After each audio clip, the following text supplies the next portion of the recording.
नमस्कार दोस्तों, आपके अपने YouTube channel teacher solution classes पर आपका स्वागत है।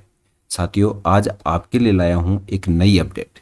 यहां आपके द्वारा जो कमेंट प्राप्त हो रहे हैं साथियों, उसमें ये समस्या आ रही है कि छात्रवृत्ति के लिए प्री मैट्रिक और पोस्ट मैट्रिक छात्रों के आवेदन किस प्रकार से करें। साथियों, कई समस्याओं का सामना करना पड़ रहा है। इसी के समाधान के लिए आज यह वीडियो लेकर आया हूँ। साथियों, यदि आपने अभी तक चैनल को सब्सक्राइब नहीं किया तो चैनल को एक बार सब्सक्राइब अवश्य करें, बेल आइकन प्रेस कर लें जिससे कि आने वाली वीडियो के नवीनतम नोटिफिकेशन भी आपको प्राप्त हो सकें। तो आइए देखते हैं इस वीडियो में कि किस प्रकार से हमें छात्रवृत्ति के आवेदन में आ रही समस्याओं का समाधान करना है।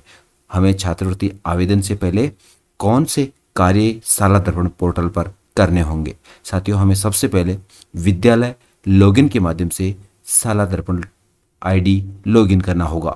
साथियों, शाला दर्पण लॉगिन करने के बाद में आपके सामने इस प्रकार से होम पेज ओपन होगा। साथियों, होम पेज ओपन होता है, उसमें सबसे पहला कार्य हमें क्लास टीचर के माध्यम से जो छात्रों के आधार और जनाधार ऑथेंटिकेशन का कार्य चल रहा है। साथियों, जिन छात्रों के आप छात्रवृत्ति आवेदन करना चाहते हैं उनके आधार और जनाधार ऑथेंटिकेशन होना अति आवश्यक है। यदि छात्रों के आधार और जनाधार ऑथेंटिकेट हो जाते हैं तो उसके बाद में आपका अगला प्रोसेस क्या रहेगा। साथियों, छात्रों के आधार जनाधार ऑथेंटिकेशन का कार्य आप कक्षा अध्यापक के लॉगिन आईडी के माध्यम से भी कर सकते हैं और आप शाला दर्पण लॉगिन के माध्यम से भी कर सकते हैं। कक्षा अध्यापक अपने स्टाफ कॉर्नर की लॉगिन आईडी के माध्यम से लॉगिन करके और वह अपनी कक्षा के सभी छात्रों के यहाँ आधार और जनाधार ऑथेंटिकेट कर सकता है। दोस्तों, यदि आप शाला दर्पण लॉगिन के माध्यम से यदि छात्रों के आधार और जनाधार ऑथेंटिकेशन का कार्य करना चाहते हैं तो आपको यहाँ होम पेज में सबसे पहले ऊपर दिए हुए विद्यार्थी टैब को क्लिक करना होगा। साथियों, विद्यार्थी टैब को जब क्लिक करेंगे तो उसको क्लिक करने के बाद में विद्यार्थी विवरण प्रविष्टि प्रपत्र 9 यहाँ आपको दिखाई देगा, उस पर क्लिक करेंगे। इस पर क्लिक करते ही आपको यहाँ सेशन सेलेक्ट करना है 2022-23। उसके बाद में आप जिस कक्षा के छात्रों के आधार और जनाधार ऑथेंटिकेट करना चाहते हैं उनकी कक्षा को सिलेक्ट करना पड़ेगा। यहाँ कक्षा आपको सिलेक्ट करनी होगी। उसके बाद में आपको यहाँ सेक्शन सेलेक्ट करना होगा और गो पे क्लिक करेंगे। साथियों, गो पे क्लिक करते ही आपके सामने इस प्रकार से उस कक्षा के सभी छात्रों के नाम दिखाई देंगे।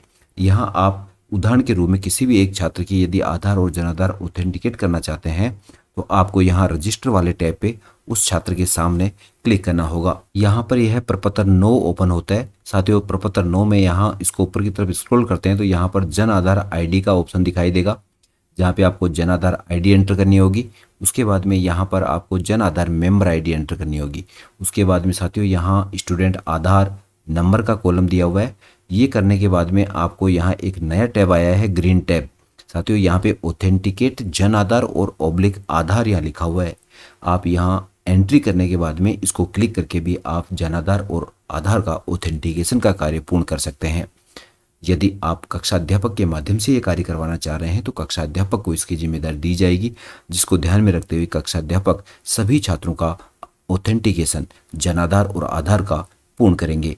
साथियों, यह कार्य राज्य सरकार और शिक्षा विभाग के द्वारा अति आवश्यक कार्यों में शामिल किया गया है। अतः सबसे पहले हमें सभी छात्रों के जो त्रुटि हैं उन्हें ठीक करते हुए ऑथेंटिकेशन और का कार्य पूर्ण करना होगा। साथियों, इस कार्य के बाद में आपको दूसरा कार्य जो करना होगा वह होगा छात्रवृत्ति से पहले का। क्या रहेगा साथियों, सबसे पहले हमें फिर से विद्यार्थी टैब पे क्लिक करना होगा और विद्यार्थी टैब को क्लिक करने के बाद में यहाँ लाभकारी योजनाओं के लिए अनिवार्य छात्र सूचना के नाम से एक नया टैब आया है। साथियों, जो भी लाभकारी योजनाएं हैं उनके लिए यह सूचना भरना अनिवार्य होगा। यह प्रत्येक छात्र की डिटेल इसमें दर्ज करनी होगी। हमें इसके लिए यहाँ इस पर क्लिक करना होगा। इस पर क्लिक करेंगे तो साथियों आपको यह पेज दिखाई देगा। यहाँ दिया गया है नोट, जिसमें लिखा हुआ है यहाँ दी गई सभी सूचनाएं किसी भी प्रकार की स्कीम में उपयोग में ली जाएंगी। विद्यालय आवश्यक डॉक्यूमेंट लेकर यह वेरीफाई करके ही सूचना को अपडेट करे। अर्थात साथियों, जो भी सूचना भरवाई जा रही है उस छात्र से संबंधित सभी सूचनाओं का संग्रह आपको करना होगा। सभी डॉक्यूमेंट लेंगे, उसके बाद में वेरीफाई होने के बाद ही आप उस छात्र की सही सूचनाएं यहाँ पे दर्ज करेंगे। साथियों, जो सूचनाएं दर्ज की जा रही है उसमें देखते हैं क्या रहेगा प्रोसेस। साथियों सबसे पहले यहाँ सेशन का कॉलम होगा, जो सेशन ऑलरेडी सिलेक्टेड होगा। उसके बाद में आप जिस कक्षा की एंट्री करने जा रहे हैं उस कक्षा का चयन करना होगा। जैसे मैंने यहाँ प्रथम क्लास चयन की है, यहाँ सेक्शन सेलेक्ट करना होगा। उसके बाद में शो स्टूडेंट पे क्लिक करना होगा। साथियों शो स्टूडेंट पे क्लिक करेंगे तो यहाँ आपके सामने इस प्रकार से पेज ओपन होगा। यहाँ आपके उस सिलेक्टेड कक्षा के सभी छात्रों के नाम दिखाई देंगे। साथियों सबसे पहला जो टैब है वो है पीसीटीएस कार्ड का। यह एक वन टाइम एंट्री होगी। इसमें आयुष्मान, यहाँ पे साथियों जो छात्रों के नाम दिखाई दे रहे हैं उनकी आपको इस कॉलम में पीसीटीएस आईडी एंटर करनी होगी और उसके बाद में सामने एक्शन बटन सेव पे क्लिक करके इसको सेव करना होगा। साथियों इसी प्रकार से प्रत्येक बच्चे की पीसीटीएस आईडी एंटर करनी होगी और सामने सेव पे क्लिक करना होगा, जिससे कि इस कक्षा की छात्रों की पहली पीसीटीएस कार्ड संबंधी डिटेल अपडेट हो जाएगी। साथियों उसके बाद में दूसरा नंबर आता है बीपीएल कार्ड का। ये भी वन टाइम एंट्री है। आप छात्रों से राशन कार्ड लेंगे, बीपीएल है, स्टेट बीपीएल है, उसकी डिटेल भी आपको यहाँ देनी होगी। साथियों जब बीपीएल कार्ड पे क्लिक करते हैं तो यहाँ आपके छात्रों के सामने बीपीएल स्टेटस के कॉलम दिखाई देंगे। यदि नॉट एप्लीकेबल है तो आप इस पे क्लिक करेंगे, स्टेट बीपीएल है तो आप स्टेट बीपीएल वाले सर्कल पे क्लिक करेंगे और सेंट्रल बीपीएल है तो उस पे क्लिक करेंगे। और साथियों यदि बीपीएल है तो बीपीएल की आईडी और बीपीएल की डेट ये लिख करके यहाँ पे आपको एक्शन बटन सेव पे क्लिक करना होगा। इसी प्रकार यह कार्य प्रत्येक छात्र के साथ में करना होगा। साथियों उसके बाद में फैमिली एनुअल इनकम की बात करें तो यहाँ एवरी ईयर एंट्री दर्ज करनी होगी, जो कि साल में एक बार होगी। यह प्रत्येक वर्ष एंट्री दर्ज होगी। यहाँ पर आप जो भी छात्र दिखाई दे रहे हैं उनके सामने एनुअल इनकम का जो कॉलम है उसमें उसकी डिटेल्स भरने के बाद में इनकम टैक्स पे यस या नो इस पे क्लिक करेंगे और आप सामने एक्शन सेव बटन पे क्लिक कर देंगे, जिससे कि उसकी एनुअल इनकम से संबंधित डाटा भी सेव हो जाएगा। और साथियों यह डॉक्यूमेंट आय प्रमाण पत्र लेने के बाद में आपको यह कार्य वेरिफिकेशन के साथ में करना होगा। इसके बाद में अगला प्रोसेस रहेगा ईडब्ल्यूएस कार्ड का। साथियों ईडब्ल्यूएस कार्ड यह परिवार का है, जिसमें प्रत्येक सत्र के प्रारंभ में इसको आवश्यक डॉक्यूमेंट के साथ में सबमिट करना होगा। आवश्यक डॉक्यूमेंट पेरेंट्स से लेना होगा और उसके बाद में इसकी एंट्री करनी होगी। साथियों ईडब्ल्यूएस कार्ड जो है वह यदि है तो उसकी एंट्री यहाँ दर्ज करेंगे। इसका स्टेटस यस और नो सेलेक्ट करना होगा और उसके बाद में ईडब्ल्यूएस आईडी और डेट लिखते हुए सामने एक्शन बटन सेव पे क्लिक करना होगा। यह डिटेल भी सेव करने के बाद में क्लीनिंग ऑक्यूपेशन का कार्य रहेगा। यहाँ पे साथियों यह क्लीनिंग ऑक्यूपेशन का कार्य है, जो कि आपके छात्रों के सामने दिए हुए क्लीनिंग ऑक्यूपेशन वाले टैब पे क्लिक करना होगा जहाँ सिलेक्ट लिखा हुआ है। सिलेक्ट पे क्लिक करेंगे, यहाँ साथियों ऑप्शन दिखाई देंगे हाथ से मैला ढोने का, टेनर और फ्लेयर, श्रम एवं श्रमशोध से संबंधित, कचरा बीनने का, जोखिम के कार्यों में लगे होने का। यदि इन कार्यों से संबंधित यदि किसी छात्र के पेरेंट्स हैं तो आप उसको सिलेक्ट करते हुए सामने दिए हुए सेव एक्शन टैब पे क्लिक करना होगा। इसी प्रकार से प्रत्येक छात्र के साथ में यह एंट्री दर्ज करनी होगी। इसके बाद में साथियों अगला है CWSN कैटेगरी का। यदि आपके सिलेक्टेड कक्षा में या किसी भी कक्षा में जो छात्र CWSN कैटेगरी में आता है साथियों, तो यहाँ CWSN टाइप में जो टैब दिया हुआ है सेलेक्ट का, इसे क्लिक करेंगे तो यहाँ पे CWSN की कैटेगरी दिखाई देंगी। आप संबंधित छात्र की उस कैटेगरी का चयन करते हुए सामने दिए हुए एक्शन सेव पे क्लिक करना होगा। इसी प्रकार प्रत्येक छात्र के साथ में यह कार्य करना होगा। साथियों इसके बाद में OBC कैटेगरी, यह भी वन टाइम एंट्री है। इस वन टाइम एंट्री के लिए छात्र के सामने दिए हुए OBC कैटेगरी वाले कॉलम में क्लिक करना होगा और साथियों यहाँ क्लिक करने के बाद में आपको OBC या अन्य जो भी कैटेगरी है वो सिलेक्ट करनी होगी।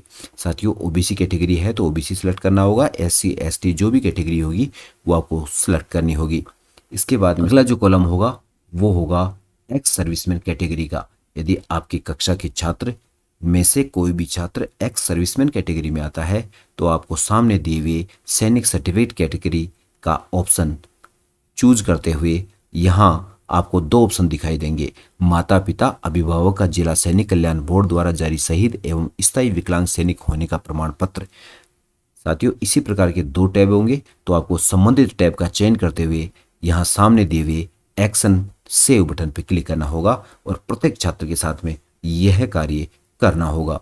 इस प्रकार से साथियों यह टैब जिसका कि आवश्यक डॉक्यूमेंट के साथ में वेरीफाई करके सूचनाएं अपडेट करनी होगी। आपके विद्यालय के संबंधित सभी कक्षाओं के सभी छात्रों के साथ में यह टैब पूर्ण करना होगा, जिसमें PCTS card, BPL card, family annual income, EWS card, cleaning occupation से रिलेटेड और सीडब्ल्यूएसएन कैटेगरी के साथ में OBC category, ex serviceman category का चयन करते हुए आपको सभी छात्रों की ये डिटेल सबमिट करनी होंगी। ये डिटेल सबमिट करने के बाद में ही साथियों लाभकारी योजनाओं के लिए आप आवेदन करने के पात्र रहेंगे। साथियों, जब ये डिटेल पूरी हो जाती है उसके बाद में आपका तीसरा और अंतिम कार्य रहेगा कि आपको कार्मिक चयन करना होगा। कार्मिक में आपको वर्क इंचार्ज मैपिंग वाला ये जो टैब दिया हुआ है इस पे क्लिक करेंगे। वर्क इंचार्ज मैपिंग में जिस प्रकार से आपने पहले राजश्री इंचार्ज मैप किया था उसी प्रकार से सीईओ नोडल या प्री मैट्रिक इंचार्ज या पोस्ट मैट्रिक इंचार्ज, यदि आपके विद्यालय में प्री और पोस्ट मैट्रिक इंचार्ज हैं तो आप एक ही अध्यापक को प्री और पोस्ट का प्रभारी भी बना सकते हैं, या फिर प्री मैट्रिक और पोस्ट मैट्रिक इंचार्ज के रूप में अलग अलग अध्यापकों की नियुक्ति कर सकते हैं। साथियों, इसके लिए क्या करना होगा कि यहाँ पर आपको प्री मैट्रिक का, यदि आप किसी अध्यापक को इंचार्ज बनाना चाह रहे हैं तो प्री मैट्रिक सेलेक्ट करना होगा। उसके बाद में सामने सेलेक्ट इंचार्ज वाला जो टैब है वहाँ पे क्लिक करते ही आपके विद्यालय के समस्त स्टाफ साथियों का नाम दिखाई देगा। उनमें से आप जिस भी अध्यापक को प्री मैट्रिक स्कॉलरशिप का इंचार्ज बनाना चाहते हैं आप उसको सिलेक्ट करते हुए सामने दिए हुए ऐड टैब पे क्लिक करना होगा, जिससे कि वह प्री मैट्रिक का इंचार्ज सेलेक्ट हो जाएगा। उसके बाद में आपको फिर से पोस्ट मैट्रिक का यदि अलग बनाना चाह रहे हैं तो आप उसका चयन भी इसी प्रोसेस के साथ में पूर्ण कर सकते हैं। और आप यह इंचार्ज मैपिंग करने के बाद में अब स्टाफ विंडो के माध्यम से जो प्रभारी होगा वह अपने लॉगिन आईडी के माध्यम से छात्रवृत्ति के आवेदन पूर्ण कर सकता है। छात्रवृत्ति के आवेदन साथियों किस पोर्टल पर भरे जाएंगे, आइए जानते हैं इससे संबंधित डिटेल। साथियों, इसके लिए आपको सबसे पहले गूगल क्रोम में जाना होगा। यहाँ पे आपको टाइप करना होगा साला दर्पण। साला दर्पण टाइप करेंगे तो सबसे पहले वाले टैब पे ही आपको क्लिक करना होगा। यह पेज आपको दिखाई देगा। इसमें यहाँ साथियों जब इसको ऊपर की तरफ स्क्रॉल करेंगे तो यहाँ स्कॉलरशिप के लिए यह टैब दिखाई देगा। साथियों, आपको इसी पे क्लिक करना होगा।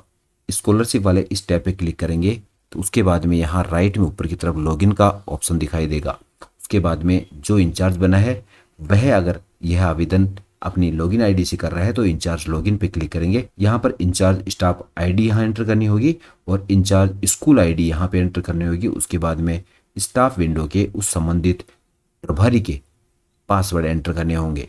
साथियों, पासवर्ड एंटर करने के बाद में कैप्चा कोड डाल के और लॉगिन करेंगे तो वह यहाँ स्कॉलरशिप पोर्टल पर लॉगिन हो जाएगा। इसके अलावा यदि स्कूल लॉगिन के माध्यम से भी आवेदन करना चाहते हैं तो आपको इस पर क्लिक करना होगा और स्कूल ऑफिस लॉगिन आईडी यहाँ टाइप करनी होगी। स्कूल के साला दर्पण पासवर्ड यहाँ टाइप करने होंगे। कैप्चा कोड टाइप करके लॉगिन करना होगा। इसके माध्यम से भी आप स्कॉलरशिप के फॉर्म का प्रोसेस पूर्ण कर सकते हैं।